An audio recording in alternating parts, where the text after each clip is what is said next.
Now that is my favorite comfort food, a bowl of dal and rice any day.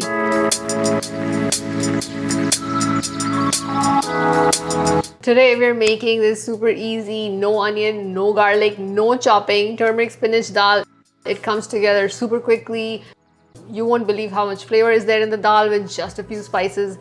So this is my easy and comforting turmeric spinach dal or golden spinach dal, whatever you want to call it. To check if your oil is ready, just drop a few mustard seeds in there. And if they start to move around, that means your oil is kind of ready. So we'll add our mustard seeds and cumin seeds. Then we'll add our fennel seeds, fenugreek seeds, and nigella seeds. Once the fennel seeds change color, our spiced oil is ready. And then we can add the ground spices and lentils and the water.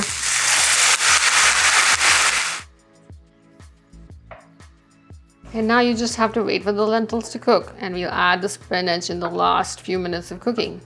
Now we'll add our spinach. Go, thank you.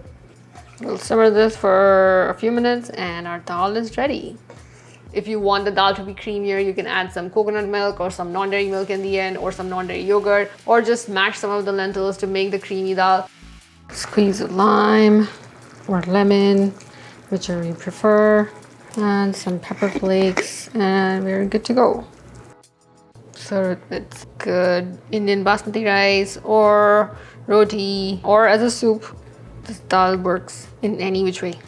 I like to add some cucumber salad on the side. That's just chopped up onion, cucumber, and tomatoes with some salt and pepper and lime juice. And that is a bowl of our delicious no onion, no garlic, no chop turmeric spinach dal. If you try it, do let me know in the comments how you liked it. Don't forget to subscribe to my YouTube channel for more easy Indian recipes, for more dal recipes, for easy vegan meals, and so much more. Thank you for watching, and I'll see you next time.